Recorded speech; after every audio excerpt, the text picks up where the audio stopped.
ahead and get started. So today's talk is on natural ways to support blood pressure. You should all have blood sugar.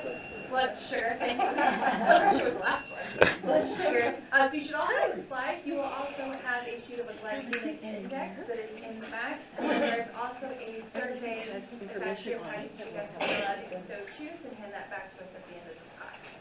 So does anybody need pens? Does everyone have everything they need? Perfect, right? I'll turn it over to you. Okay. Anyone need a pen? I'll grab it for you.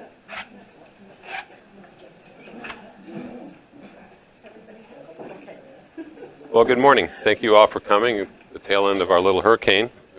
Interesting last night. As Colleen said, today we're doing a health talk on blood sugar. My name is Marty Donovan. I own the Natural Wellness Corner. I'm also a clinical nutritionist, herbalist, and pharmacist. And one of our goals is to provide education or health education for people so they can be more proactive in managing their own health care. We've done a three-part series. Today's part 3, but part 1 was heart health with blood pressure. Part 2 was heart health with blood cholesterol. And part 3 is now blood sugar. And these are all extremely important combinations we'll go through today about why are they so important for heart health, these three issues. Again, if you have any questions during the time, interrupt me at any point. I want to make sure that you're fully on board or fully understand where I am. You have full notes of what you see on the screen, so hopefully there's less writing, but you do have a pen if you need to do anything along that line. So what are we going to talk about today? We're going to talk about what is actually blood sugar, and directly in relationship to that, what is blood insulin? What happens when your blood sugar and blood insulin are not regulated properly? And then some of the conditions that can result from that are what's called prediabetes and type 2 diabetes. And then we want to get into blood sugar management. So what exactly is blood sugar? When you eat food, sugar enters your bloodstream. So your blood sugar is the level of sugar at any given time in your bloodstream. And I'm sure everyone here has had their glucose level checked by their doctor. And that's what they're measuring when they do that. Blood sugar levels change regularly during the day. They say you want to have your blood sugar checked when you're fasting because your blood sugar changes throughout the whole day. It rises in response to eating and then slowly goes back to normal. And you can see on there the little graph where it was around 80, went up to about 120, came back down. The next meal goes up, comes down. So that's the normal pattern of healthy blood sugar regulation. So this is a graphic of how blood sugar gets into the body and stimulates things that are going on. So you eat the food, it goes into your stomach, your body breaks down the carbohydrates, the sugars into glucose, and they then will go into your bloodstream. As your blood sugar level rises, your brain senses that. We're programmed to monitor and care for ourselves. Your brain sends signals to your pancreas and says, we need insulin, we need to manage this blood sugar. So insulin gets released. The body then carries the blood throughout the body. The blood travels throughout the body, carries glucose and insulin to basically every cell of your body for fuel.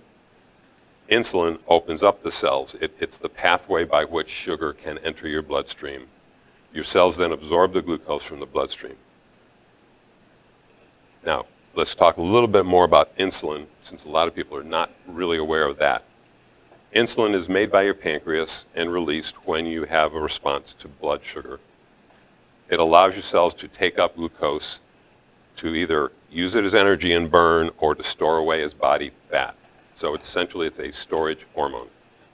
So the graphic on how does it work, you have over here, it shows insulin, which there's like a little key, and then below that is the insulin receptor. This is the cell. So insulin goes down and plugs in to the cell and allows the port for where glucose can enter to open up. So it basically makes a pathway for glucose to travel into the blood, into the cell. So that's a really important function of insulin. Now, in terms of glucose, in dieting, et cetera, we look at sugar as being a villain. Oh, no, you got to stay away from sugar. You got to all this. Unfortunately, there's a lot of misinformation about how nutrients work in the body. Sugar is vital to your body. As with anything else, If it's too low, it's bad. If it's too high, it's bad. So sugar itself is actually not an enemy. It is hugely important for many, many body systems. You can see here with this graphic, it's used by your brain, your lungs, your liver, your heart, for energy, for muscle. So it really is a very critical thing for good body health. However, getting too much or too little can be a bad thing. And the balance between the sugar in your blood, the sugar in your cells, and insulin, they're all critical and interrelated with each other. So sugar in your blood, very critical, supporting the health of your brain, heart, and muscles, in your cells for energy and for cellular function. And then insulin provides that important balance between proper blood sugar levels, proper energy in your cells, so that the blood sugar doesn't go too high. And that's what we'd be talking about with the type 2 diabetic situation. So what would be normal blood sugar? We have two things here. I'll focus on the one on the left. Normal range of blood sugar, this would be fasting, 12-hour fast, would be between 70 and 100. The prediabetes, which is the 101 to 125, so these are people that are on their way to the full-blown diabetes, and then the diabetes, type 2 diabetes would be 126 and above. So when your blood sugar is out of balance, there's implications. I'm going to be talking about high blood sugar today, but it's important to know about low blood sugar because there can be relations between those. Low blood sugar is called hypoglycemia, where high blood sugar is called hyperglycemia. Hypoglycemia is very common in another type of diabetes called type 1 diabetes. I'll mention that a little bit later. Side effects of some of the diabetes drugs or using too much insulin. Some common causes of low blood sugar in people who are not diabetic are eating a high-carb meal, which then causes a sugar high and a sugar low. You may feel tired, irritated after eating from having a high-carb load. You've induced that yourself.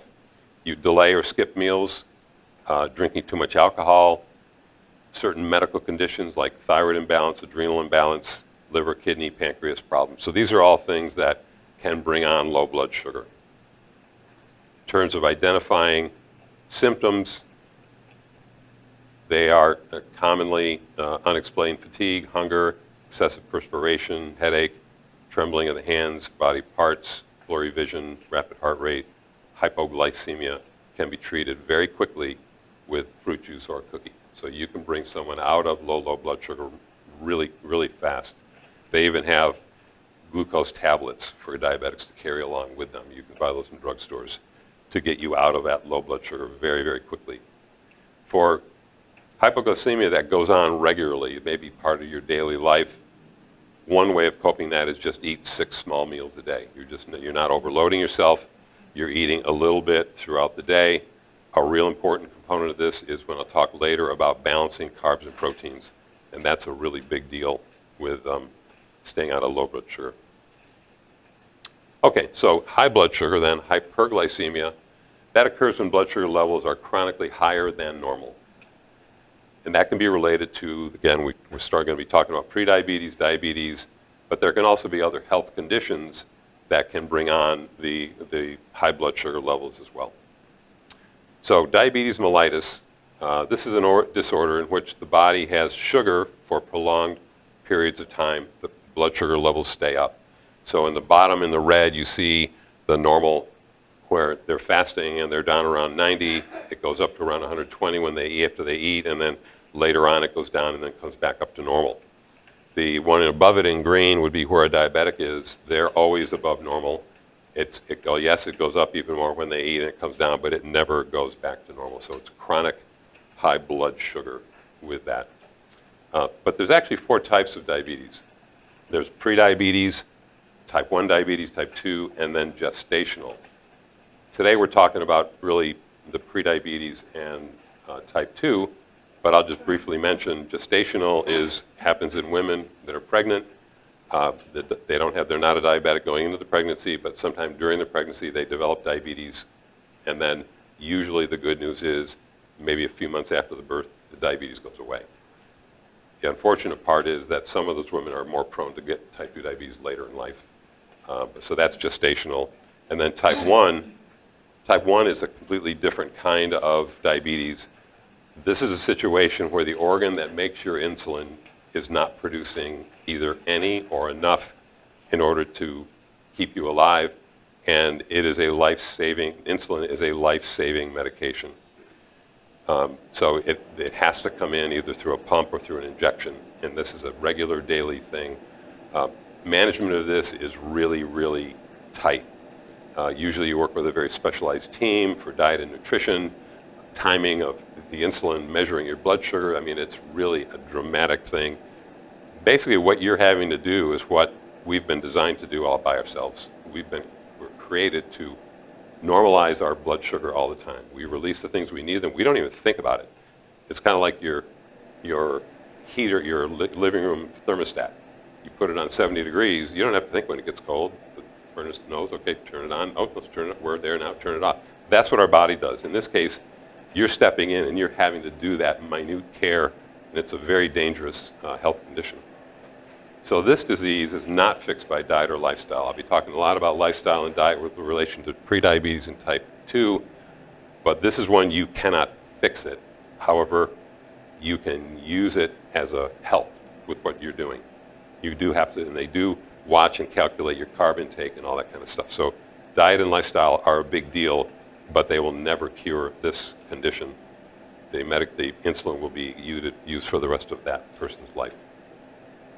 So prediabetes is a condition in which the body has higher sugar levels, but it doesn't meet the threshold for true diabetes. And studies indicate, and this is the good news, that diet and lifestyle interventions are more effective than medications for delaying and preventing diabetes. Now, I'll say that again, because this is an important message for people to understand. Studies indicate diet and lifestyle interventions are more important than medications for delaying or preventing diabetes. I've met people in my pharmacy dispensing medications. They'd rather take a pill and then fix their lifestyle. You do that with this, you are down a bad road to type 2 diabetes complications, and we'll talk about that. So prediabetes may be reversible. High chance of reversing prediabetes with merely lifestyle changes. So again, here's just some indicators of where they classify people. I'll just talk about the middle one. Normal blood sugar in a regular person would be 99. Again, fasting. Pre-diabetics, 100 to 125, and true diabetics, 126 or above. So here's some of the sad statistics about prediabetes. In the U.S., 1 in 3 adults have prediabetes.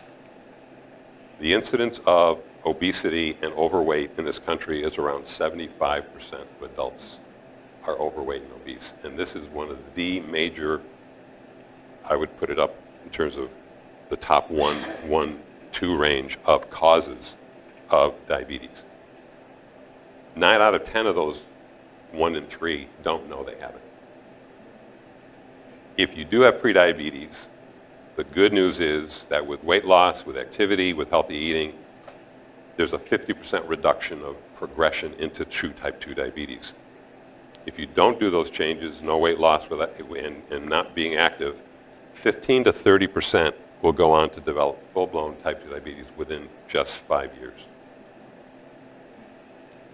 So in type 2 diabetes, why, or prediabetes, insulin resistance, why is blood sugar rising? So this graphic shows, we'll start in the bottom left with the guy who's hungry. There's 2 arrows there. One goes off to the left, one goes to the right. The one to the left where it says other health problems. There can be other problems that can cause blood sugar and blood insulin problems. One example is a condition called polycystic ovarian syndrome women get, and for some reason that condition causes high insulin levels. So it can be unrelated to your diet. You're pumping out insulin like crazy. So this is kind of completely beyond your control. Yes, there are ways of helping mitigate that, but it is really not a diet-related, mostly a diet-related issue. So you have hunger and cravings, you sit down and have your meal, in this case a high-carb meal. So it's either a high-carb meal, every 3 meals, or it's eating throughout the day, snacking, junk food, chips, candy, that kind of thing. So what you're doing is you are continuing with a high glucose in your diet over a long period of time. That then results in the pancreas releasing more insulin to manage that high blood sugar over time. Then you get into what we talked about before, which is the insulin resistance, where we talked about the receptor sites where insulin plugs into the cell and then opens the door for the glucose to get in. Well, when you have a ton of keys, it confuses the body and they don't work well. So essentially, even though you have too much, it's not working anywhere near the way it should with normal insulin function. Some of that also is related to poor nutrition in terms of how insulin functions. It's like not having the pieces of the ingredients that make healthy insulin, like chromium, for instance, is a mineral that helps support normal insulin function. So a deficiency can cause those as well. But so you have this excessive load. Now what you have is not all the sugar is going into your cells, so your cells are starving. But you've got all this out here. And then you've got high glucose, high insulin. And insulin causes storage. So now you're storing away body fat. Now you're back to hunger and cravings, and the cycle goes on. You then eat a high-carb meal, you continue the high blood sugar. So this is a circle. It just keeps on going. This is a graphic of over here, glucose at the beginning starts down here where it's normal. Glucose rises, insulin just keeps on rising. So this is going into insulin resistance, which then, as blood sugar then breaks the barrier, that becomes true diabetes. But however, this whole situation right here, in my opinion, in some people, goes on 5 to 10 years before your blood sugar becomes pre-diabetic. So if doctors were checking blood insulin, my opinion is you could head off 5 years ahead of time this problem from even starting. And I don't know why I've asked many people. If I just met with someone, make a consultation, get your doctor to check your insulin, came back, he won't check it. What do you mean he won't check it? He won't check it. But I've heard that over 20 years. I've heard that. So I don't understand why they won't. Maybe insurance won't pay for it. Insurance dictates a lot of what's allowed. But anyway, so that's, in my opinion, that is a very important, and I have that at the end, a list for get blood work done. And that's an important one to consider. So the big deal here, and kind of the highlight or the capstone on this 3-seminar session, is insulin resistance and metabolic syndrome. The classic of metabolic syndrome is high blood pressure, high blood sugar, and high blood cholesterol. They're a 3-legged stool of metabolic syndrome. And they can come on at different times depending on the susceptibility. Someone who maybe has genetic predisposition to diabetes might show blood sugar problem first, then they get blood pressure later, then they get cholesterol later. It varies by the individual. But if you talk to any long-term type 2 diabetic, you don't have to say, are you on a statin? It's which one are you on? Are you on a blood pressure medicine? It's which one are you on? And I've talked to some of my patients back at the pharmacy, and one guy was put on a statin. I said, well, how are your cholesterol levels? Oh, they're normal. But my doctor knows I'm going to need it, so he's going to put me on it now. So the doctors are well aware of this syndrome and what's going on. So the syndrome is, far left, visceral obesity.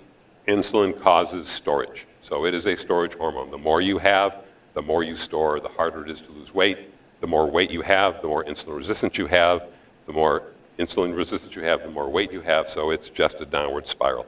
Again, hypertension, the insulin resistance, and then cholesterol discrepancies, high triglycerides, low HDL. And this is the 2.5 to 3 times higher risk of cardiovascular death. High cholesterol, hardening of the arteries, all the inflammation that goes along with all this whole syndrome, stroke. It is a really, really dramatically bad state to be in. Okay, so now we've got just a graphic on the left of type 2 of the diabetes. About 90% of people that have type 2 diabetes are type 2. The rest are type 1 or some other cause. There is a genetic susceptibility, So there are times when you have this in your life genetically. It does not mean that you have to live that out. You just need to be more proactive. You need to work a little harder because you've been given a little bit more susceptibility to develop that. Lifestyle is something we have complete control over. Low activity is a risk for that. Obesity is a risk. We have control to some extent over that, depending on the situation. Over age 40, it's not a matter of being over age 40, as in our body ages and everybody gets diabetes. It's just you've lived longer. You've had more time to live in an unbalanced way, and you're getting into the complications of living in an unbalanced life over a longer period of time. 1 out of 4 do not know that they have diabetes, and 1 out of 11 in the US adults have diabetes. Some signs and symptoms of type 2 diabetes: high blood sugar, increased thirst, frequent urination, increased hunger, and then the long-term complications: kidney failure, eventually going into dialysis, pain in the joints, damage to blood vessels, and that relates to lack of circulation to areas. Microcirculation is impaired, so toes and fingers may be affected and even have to be amputated. Kidney can be damaged in terms of needing dialysis. Eyes are damaged, diabetic neuropathy. So there's just all the microcirculation is at risk with this health condition. But management is a big deal for this kind of condition. So the hope is that you're not just going to be a victim of this. You can overcome to a large degree what's going on. So physical activity is really important because muscle acts like insulin. When you work your muscles, it will take sugar out of your bloodstream whether insulin's there or not. So it works just like insulin. That then reduces insulin resistance. So a major player in reducing insulin resistance is physical activity. Proper diet, again, how often you're bringing sugar into your bloodstream, how often are you causing this whole problem to occur, and that's, again, under your control. There are certain supplements that are very supportive, and then occasionally medicines have to be used.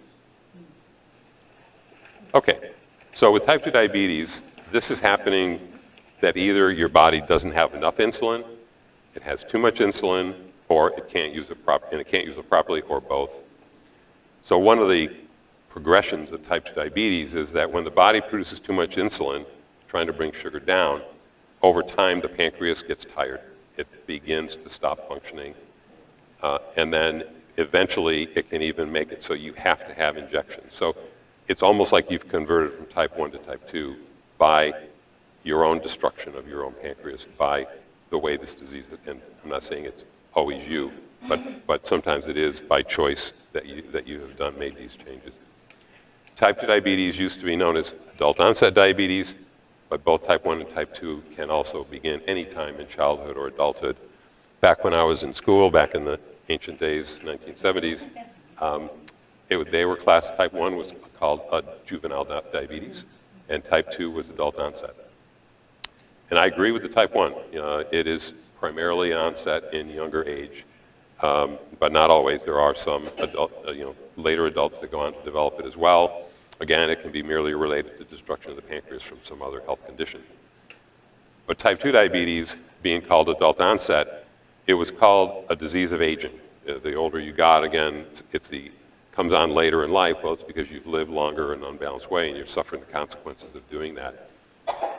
But unfortunately, with our obesity and overweight epidemic affecting our youth as well, there are grammar school kids now with type 2 diabetes. And it's just related to these implications that I'm talking about. It's a lot of lifestyle is involved in bringing those things on. But again, the good news is type 2 diabetes may also be reversible. So some unmodifiable risk factors, things you just have no control over. Your age, again, talked about the longer you live, the more likely you are. Again, if you have genetics that are in the family that can indicate you may be prone to this. Certain ethnicities are also more, percentage-wise, more common.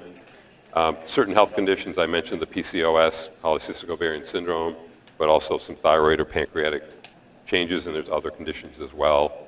of course, gestational diabetes, being pregnant, is an unmodifiable risk factor. Modifiable risk factors, things that you have control over, is your blood sugar regulation. That is a huge area that you have control over and a huge impact on good health. Being overweight, regulating your blood sugar is also going to regulate your weight. If that fat distribution, with type 2 diabetes, the typical is the belly fat. It's the apple shape. And that fat is hugely dangerous for cardiovascular disease. And again, the fat causes more insulin resistance.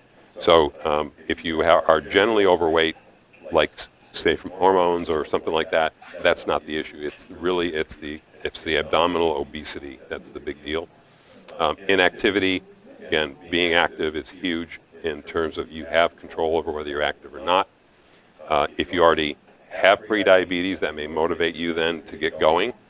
And then while weight, diet, and activity play a really important role in type 2 diabetes, there are other factors. With everybody's an individual, and they all have to be looked at as an individual. So you never blame a person. You try to empower them, not say, oh, you shame them or whatever. It's not typically not their fault. Oftentimes they're a product of poor medical care, of poor dietary advice, of whatever. So there's lots of reasons, but a lot of these can be worked on. And even if there are factors beyond your control, you'll always benefit by these lifestyle changes. So with type 2 diabetes, the complications, if it's left untreated, it can lead to organ and tissue damage, such as cardiovascular disease, nerve damage, kidney disease, leading to kidney failure, leading to dialysis, eye damage and blindness, skin conditions, slow hearing, hearing impairment, sleep apnea, and even dementia. It's just a graphic about both nerves and blood vessels being involved. Again, the microcirculation is impinged by thinning of, say, hardening of the arteries, and then the nerves are damaged. You get the neuropathy, the burning feet, the painful, numb feet is a very common condition. And again, some bad news, things are going up. So in the far left, you see that in 2004, most of the country was kind of that light blue, and right below it, that shows the incidence of 3.3 to 6.5% rate of diabetes in the U.S. back in 2004. And then fast forward, this one goes up to 2019, and you can see we're more in the 8.5 to 10 and 10.1 to 19.5 area now for most of the country. So it is on the rise. Statistics: 1.4 million Americans are newly diagnosed with diabetes every year. Diabetes was the 7th leading cause of death in the U.S. in 2019. So how do we manage this? Managing it can require lifestyle management, monitoring, like monitoring your blood sugar, your blood pressure, your cholesterol, diet, exercise, natural supplements, and medications. Diet, lifestyle, and natural supplements may be the first interventions recommended depending on the severity of your individual situation. Medications can be necessary, especially if there's other chronic conditions going on, or this is just your own individual circumstances decided by your doctor. Studies show that diet and lifestyle interventions are more effective than medications at this stage. The top prevention is maintaining healthy body weight. That is really a very big deal. You can assess yourself by going online to what it says there, BMI, which means body mass index. You can calculate your own online. Just Google BMI calculator, and it will ask for your height and weight. It doesn't talk about gender or race or anything else or age. It's just height and weight. And if your number comes in at 25 or lower, then you're considered to be within normal range. So if you're over 25, this would be a warning sign. And then for waist, for women, you want to be healthy, lower than 35 inches, and for men, lower than 40 inches. So numbers over that would be an indicator. Another indicator is a waist to hip ratio, where if your waist is larger than your hips, then you're also at risk. So if the area around your belly is larger than the area around your hips, that also is an indicator of risk. So obesity, especially the central obesity we talked about earlier, is linked to diabetes, but also there's other health conditions that's related to liver, pancreas, and heart disease as well. And the mechanism is that the fat actually has a negative effect on this whole system. It leaks out of our cells and then causes damage. It causes our livers to make more sugar. It causes our pancreas to make more insulin. So, and then that feeds into making more fat. And then, so again, a lot of these are just a downward spiral. They feed on each other. So in terms of intervention, and this is really where I want to just make sure you're listening and understanding. That exercise is a huge deal. I already mentioned it can lower your blood sugar. It can lower your blood insulin. The goal would be to aim for maybe 150 minutes a week. Maybe 5 30-minute walks a week, something like that. Work up to that amount. Don't jump right into that. Depends on where you are. You might even talk to your doctor about where you should be with in regard to your own health. But you want to walk. The goal would be to get up to walking like you're late for an appointment. You're moving along. You're not just strolling. You're actually moving with purpose, and you're maintaining that during the whole time. For diet, the goal would be to lose weight if you're overweight. You don't want to lose it super fast. Depends on the individual. But if you can look for maybe a pound a week, that's a great goal to work at, or reducing your daily intake if you count calories by 500 calories a day. Intermittent fasting is something I consider to be a real great tool for blood sugar regulation. Some people panic when they hear the word fasting or intermittent fasting. It's not as mysterious as you think or as dangerous. It's not starvation. If you look at the typical American diet, we may eat at 6 a.m., noon, and 6 p.m. Then you don't eat again until 6 a.m. Well, you're on a 12-hour fast when you do that, so that everybody fasts, or you should. You shouldn't be eating before bed that night. So if you merely skip breakfast one day and then have lunch and dinner, you've now gone from a 12-hour fast to an 18-hour fast. So that's that much less time. You have sugar in your bloodstream, insulin in your bloodstream. That will dramatically reduce insulin resistance in a very short amount of time. Then the next step would be, once you feel comfortable doing that, once in a while skip lunch. Now you've gone from dinner to dinner, and you've got a 24-hour fast. And again, now you've got 24 hours when your body's not making insulin or glucose, and that really makes a huge difference overall. If you want to, you can go further. You can go eat one meal, eat one dinner, next day don't, and next meal have a dinner. Now you've done a 48-hour fast.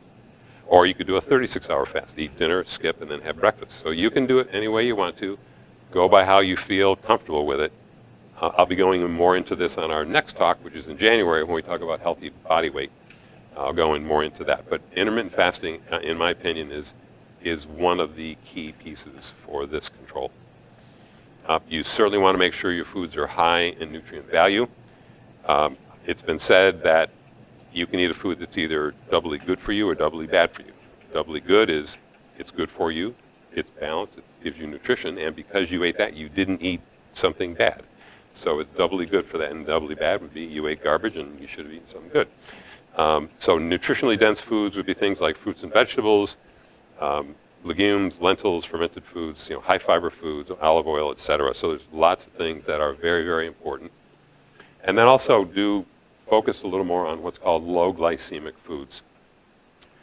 In your packet, you have a separate sheet. You have that slide, but you have a separate sheet that looks like this. So I'm going to talk about that for a minute. So the one that says how to balance your meals, that's the same one. Where are we? That's this one. Okay, so for a moment, let's talk about, turn it over, and we're looking at what's called the glycemic index of classifying foods. Did you not get one? There's a packet next to you. Maybe there's one in there. It would be a separate, there you go, right there at the end. The glycemic index is listed, and then you see categories as low, medium, and high.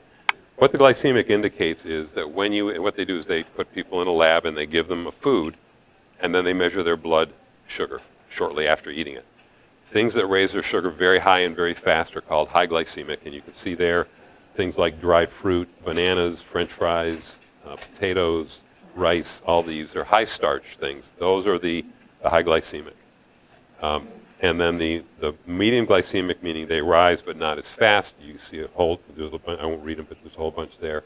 And then the low glycemic as well. So going now back to the front of the page with the picture of the plate, in order to have a balanced meal, what you're trying to do is regulate the balance of protein and carbohydrates at every single time you eat. Protein slows down the rate at which carbs enter your bloodstream.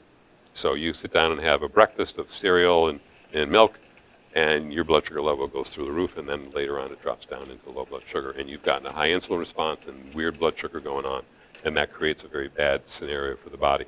If you had a meal, let's say you had a spring omelet, you got eggs and some vegetables and maybe a little bowl of berries or maybe a piece of toast, the protein will slow down the rate at which the carbs burn into your bloodstream. So it lasts longer. Usually you'll feel more satisfied longer when you have a meal like that.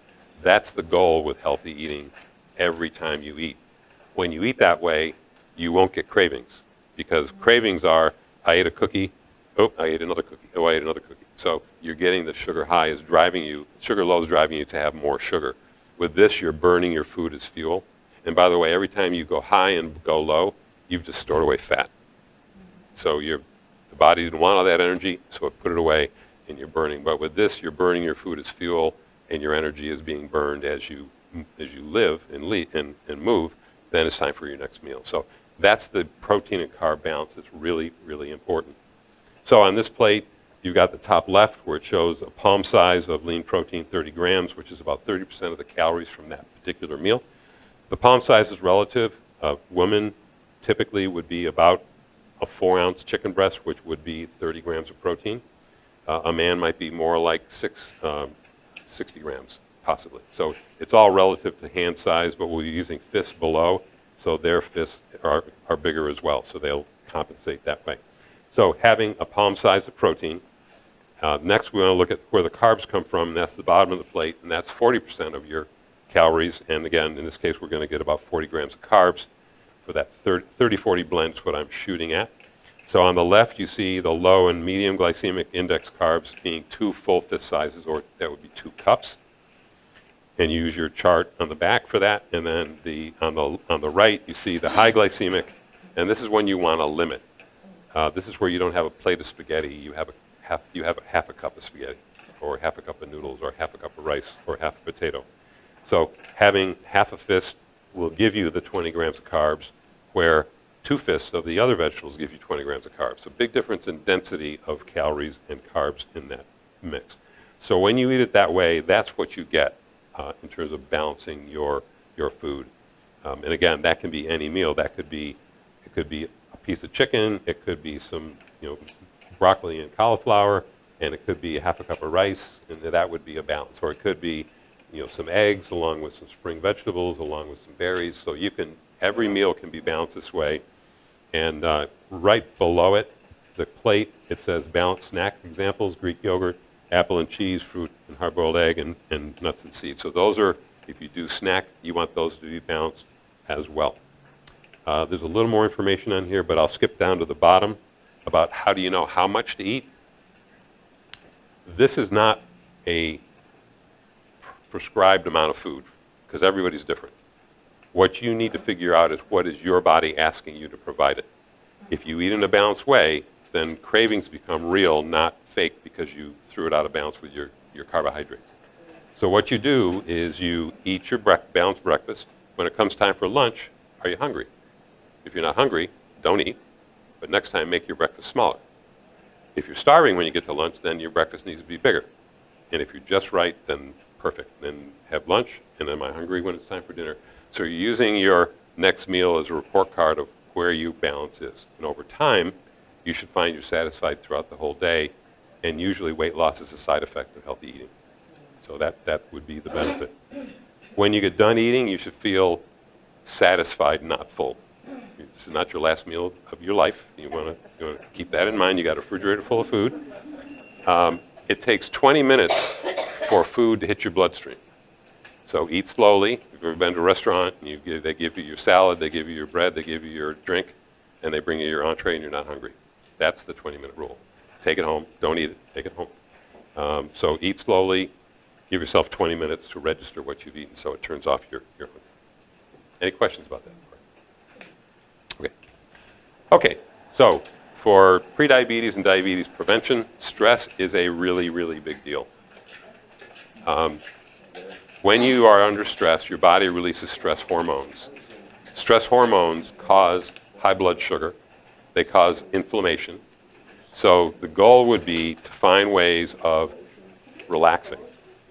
Take time eating your meals, take vacations, have time with loved ones, time alone, prayer time, meditation, social interaction, volunteering, going to church, lots of things that can, it's socialization is a really big deal with stress management.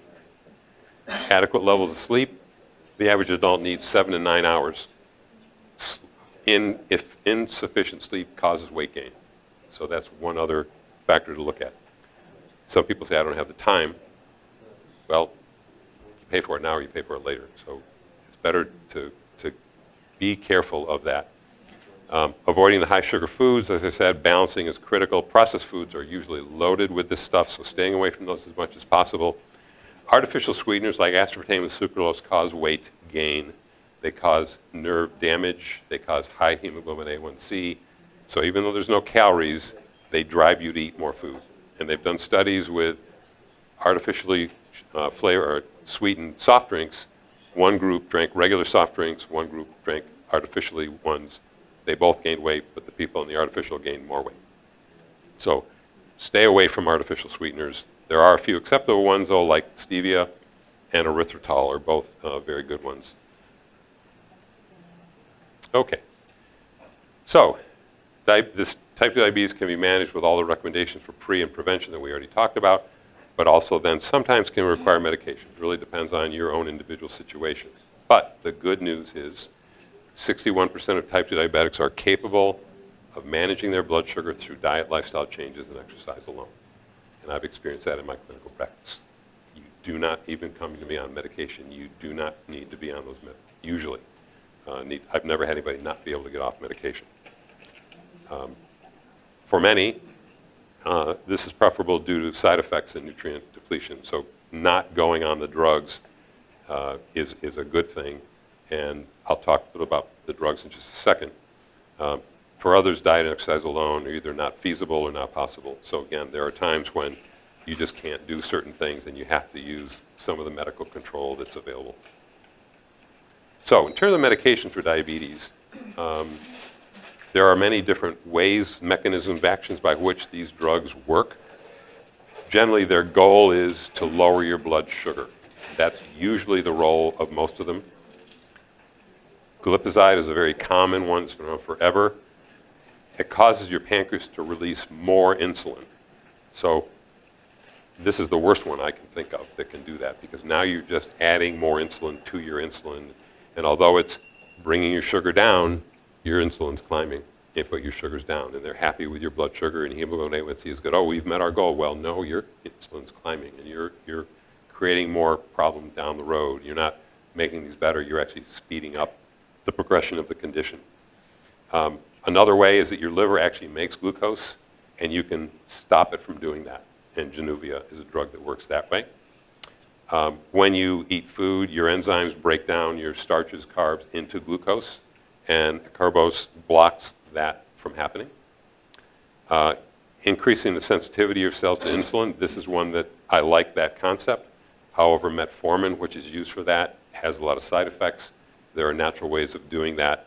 And a common side effect with metformin is diabetic neuropathy, which is the numbness, burning in the feet. It's due to a vitamin B12 deficiency that this drug causes. You can also inhibit the way the kidneys reabsorb glucose. The old method back when I was in school of testing, of diagnosing a diabetic was you test urine strips and you find glucose spilling in their urine. Well, that's what the body does to save itself, to get the sugar out of there, but it's not healthy. It creates kidney problems, all kinds of different problems. So Jardiance enhances that. It causes you not to absorb the glucose, so you will spill sugar in your urine. Again, not the best thinking. So they have their share of side effects. Low blood sugar, as I mentioned earlier, is common with every single one because you can't regulate the body that carefully. and with eating and all that, there's a lot of dynamics going on, and your own internal mechanism is out of balance. Headaches, rashes, dizziness, anxiety, cough, dry mouth, the B12 deficiency, and many others. So in terms of supplements, there's a lot of them. I have a list here. These are things that are options. I'm glad to talk to you individually about the situation, but basically to go down the list, berberine balance, it contains berberine, alpha-lipoic acid, and grapeseed. Berberine is the herb that is just like metformin in terms of stopping or helping reducing insulin resistance with 0 side effects. Dioxanol is a blend of common diabetes supplements like cinnamon, alpha-lipoic acid, biotin, and chromium for regulating both sugar and insulin.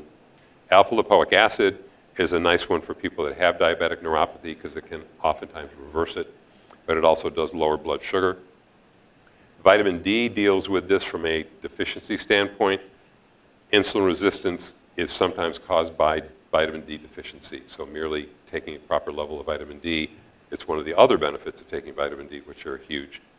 Aminomag, which provides magnesium, that's another deficiency situation. It's been estimated that 80% of Americans are deficient in proper magnesium. Now, that if you look at your blood level, it's not going to show in your blood level because that's an electrolyte. It's what's in your tissues. It's kind of like people with osteoporosis, they don't check their blood for calcium. They have to look at their tissues through an x-ray to see if their bones are deficient. So the calcium and magnesium in your bloodstream is not reflective of your total body store. And it's been estimated 80% of Americans have deficiency in their total body store. And one of the complications of that can be type 2 diabetes. Organic flaxseed meal, it's great from 2 perspectives. It provides fiber. Fiber is wonderful for helping with regulating blood sugar itself. And also it has omega-3s from plants, which are heart protective, brain protective, etc. Omega-3 fatty acids, same protection from fish, the omega-3s for inflammation and heart health and cholesterol and things like that. Orthobiotic is a probiotic. The situation of high blood sugar encourages the growth of bad things in your body, like yeast, etc., and other kinds of bacteria, where you want your good probiotic to be king over that whole domain. And now you've got people coming in and taking over and causing imbalances various places. I mentioned earlier, skin problems are a big problem with diabetics because they have so much sugar they grow yeast on their skin and things like that. So getting that your internal microbiome, your internal flora in balance is really important. And then the big one is a multivitamin that just provides some good baseline coverage. There's some chromium and there's some B vitamins which are good for nerve function. Just a lot of different things. Biotin for blood sugar regulation. So it's just yeah.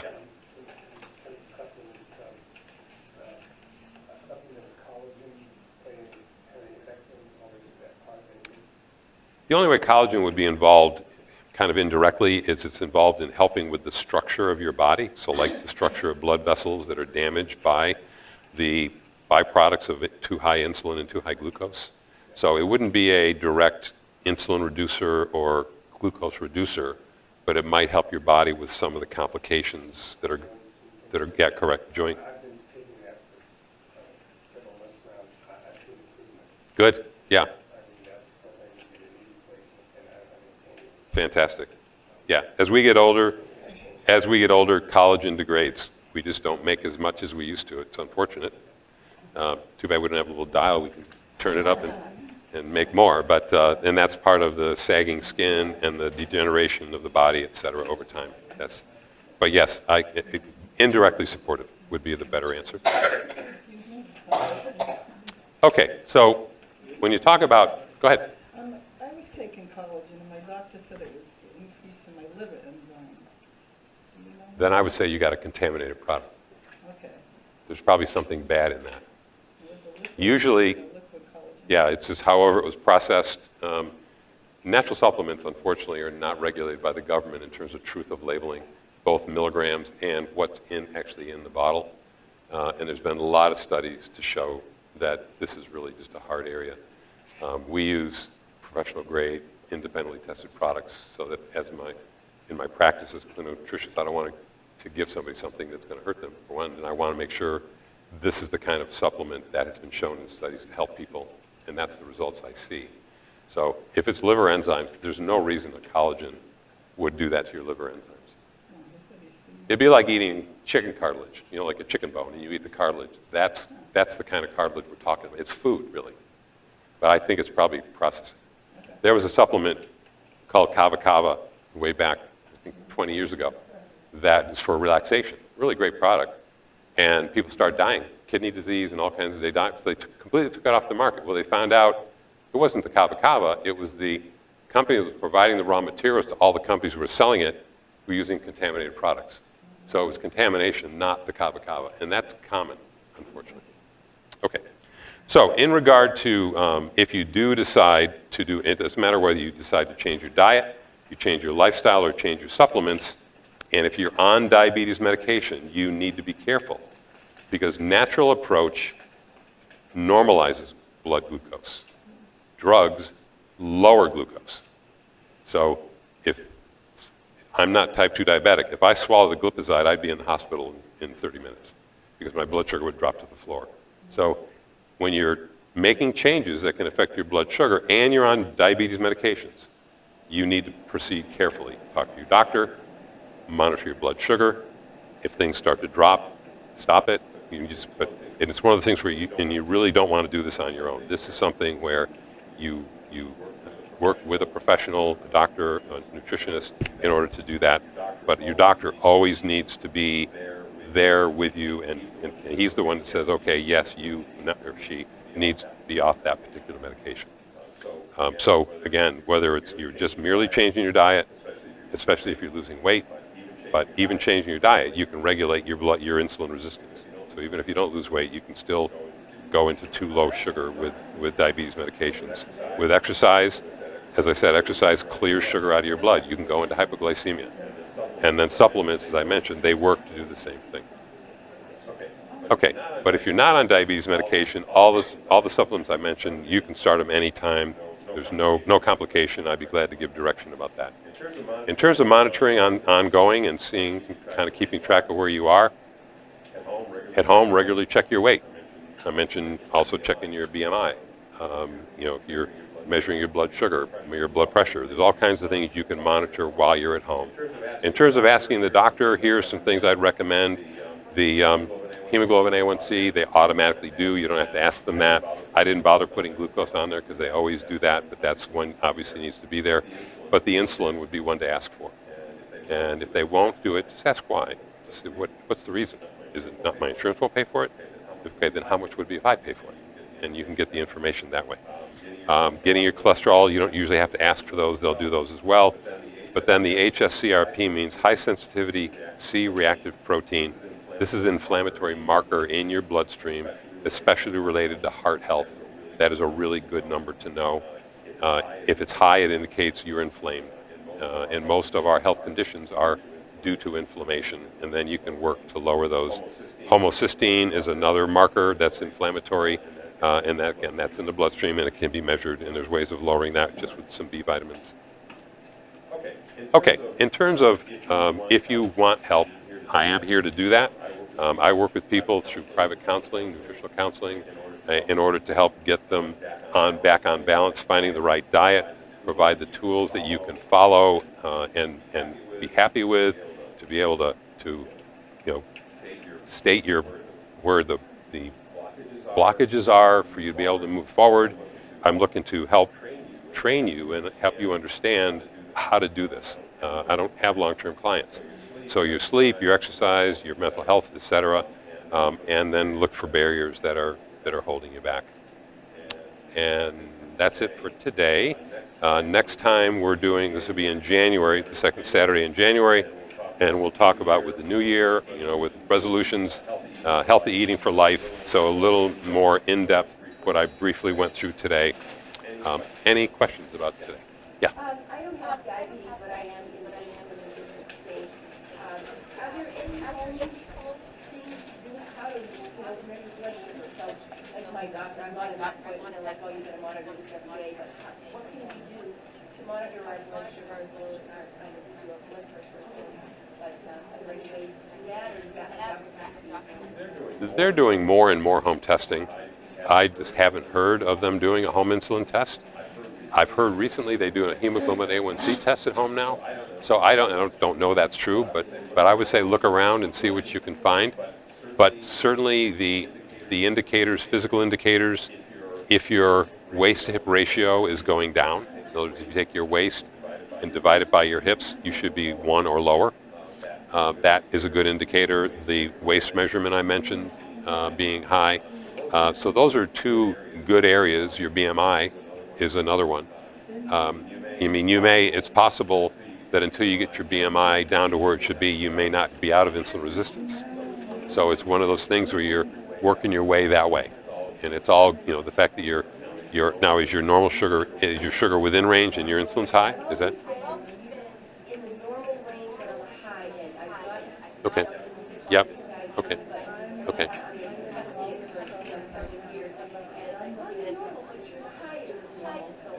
Yeah. Did they check your insulin? That would be, at the very least, if go for your, whatever you go to get blood work done, ask to have them recheck insulin. Then you could monitor your success over time. It's invisible because you don't have a clue unless you have a blood work. Like with blood sugar, you know what your blood sugar is unless you test it. BMI is just you go online, Google BMI calculator. They ask you for your height and weight, and then they give you your result. And they explain what the results mean. Anybody else? Yeah. Have you heard of something called resistance starches? Like, if you, like a potato, if you cook it ahead of time, this is just some things that... What you remember that? She's the dietitian. Let me have her. She has a degree in dietetics. Potato, and then refrigerate it, and then reheat it, that the carbohydrates don't go into your blood, like... That's actually two different concepts you're talking about. So one is called resistant starches. That includes something like amylopectin. And what that means is that it is so vastly branched that despite it being loaded with carbs, that it takes a very long time for your body to be able to break it up. So that's what they talk about when they call about resistant starches. This is actually frequently used for people who have issues, if they say can't use their own body sugar, that's the truth actually have. They'll give them whole spoonfuls of concentrated resistant starch for that reason, because it will keep their blood sugar leveled for a long time. Very rare you'll find it in isolation though. What you were talking about in terms of refrigerating a starch, that's called retrogradation, and that merely affects the taste and the quality of the said starch. It just causes the molecule to shift around slightly in terms of the way that it settles, but it doesn't affect the way that your body absorbs. Okay. Yes. I've read something about milk thistle. Mm-hmm. When you see if it's a healthy liver, control. Milk thistle is fantastic for liver. It is a life-saving measure for liver. I've used that in my patients at the pharmacy that were on like long-term Percocet, the oxycodone, but the Tylenol caused liver damage, and they come back with elevated liver enzymes from your doctors, and doctors don't know what to do with you other than stop the Tylenol, which you should do anyway. But even so, the liver enzymes may not come back to normal, and everybody I put on milk thistle, their enzymes went back to normal. So yes, milk thistle is wonderful. Okay. The doctor always says, the cholesterol is good. So that's why, my blood pressure stays fixed. Okay, and that's common, especially you go to the doctor's office.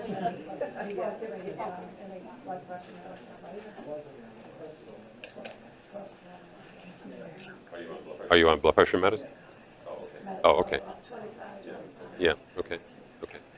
Well, again, that's, how is your blood sugar is normal? Yeah. Yeah. Yeah. If you want to get your labs and come in and talk to me, I'd be glad to talk to you. Anybody else have a question? Okay, great. Well, thank you so much for coming. Really appreciate it. There is a little follow-up questionnaire, or if you want to, you don't have to fill it out, but if you wouldn't mind giving us a little feedback, appreciate that. The best way to do that is And if anybody wants to sign up for the January seminar, you can do that at the counter.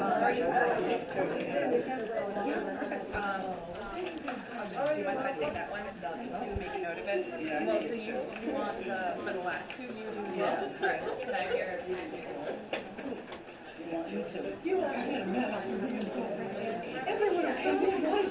know, everyone was happy. Everyone wanted to know what blood sugar section today.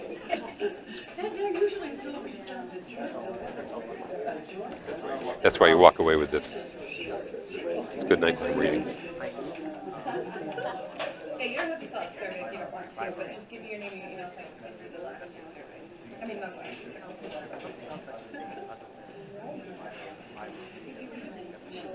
We have the Metamucil is psyllium. We have psyllium, just psyllium alone. There's no artificial flaxseed. Stirred into any soft food or beverage, smoothie, oatmeal. It's just a ground up seed. It has a nutty taste to it. It can even be put into recipes as there's information back here on making an oil substitute, like making muffins and putting it in there, putting it in pancakes. So, yeah. So, hey, thanks for coming. See you tomorrow. How's regularity, bowel regularity? Maybe constipation? Okay, then I would say maybe try a tablespoon twice a day, like 2 different meals, yeah. Yeah. You want to mix it with something. Kim mixes it with water, drinks it down. It looks like a snow globe. It's not going to dissolve, and then she has her meal. Or some people will stir it into yogurt or applesauce and eat it in conjunction with a soft food. Yeah, and then go by your regularity. But this can really help a lot.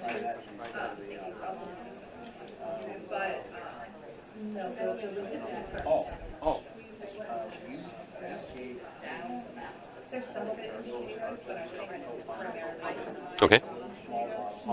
Mm-hmm. Of capsules. There's 2 things involved. This is a 2-part protocol. The external product, the nail wellness, which you paint on your nails, is killing the topical fungus, but that's herbs, but it also has homeopathy that strengthens your immune system so that hopefully over about a month you should see the nail growing out from the bed clear. It won't remove the fungus from the existing nail. And then the oral, the orthobiotic, is the capsule you swallow. That's actually the one I mentioned today, the probiotic that has, you swallow 1 at bedtime. Yeah, this would be the one, and again, you just swallow 1 at bedtime. Oh, okay, good. Then use it. It helps to take it. Do you want the Do you want the direction sheet? I have a direction sheet for you. Yeah, let me get that. You sure? Okay. Well, if you ever need it, we have one.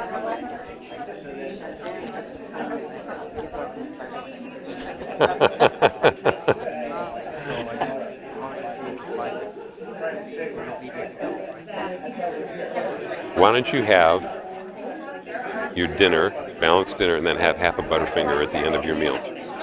That protein protects you from the sugar effect of the candy bar. I don't mean every day, but just once in a while, a little treat. Oh, if it's a small one, then just have one. So just once in a while, have that as part of your. In fact, if you look at this sheet, if you remove the starch and put your peanut butter, your candy bar there, so that's you eat broccoli, cauliflower, you have your chicken, and then you have that as dessert in the context of the meal.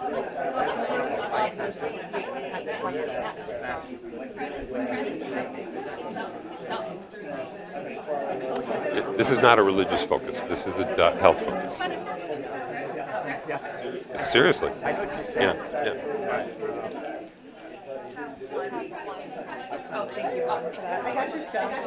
Yeah. Good. That's all the better.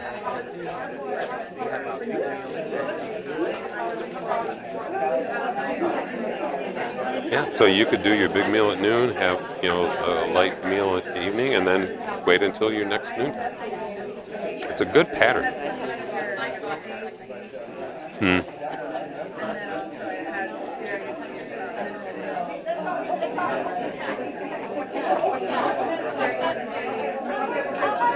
it's better to keep your eating times close to each other. So 2 meals in a row, and then you get your 18-hour fast. So you either have breakfast and lunch and not again until breakfast, or you have lunch and dinner and not again until lunch. It's that span of time that makes the difference. Otherwise, you're now on 2 12-hour fasts, and that's not as good.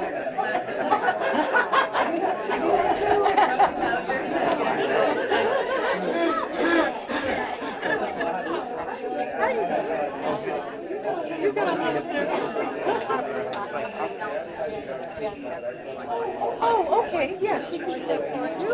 Did you need to talk to her? I talked to her. Well, maybe for you guys, maybe breakfast and lunch would be your day, and then don't have again until breakfast. I mean, that's a good way to go. Oh, okay. And again, eating your food when you're moving, you're out for the day. Well, you have breakfast and lunch to fuel you for the day. You're not eating dinner and then going to bed. So from that perspective, you could do. Yeah, actually, a lot of times I think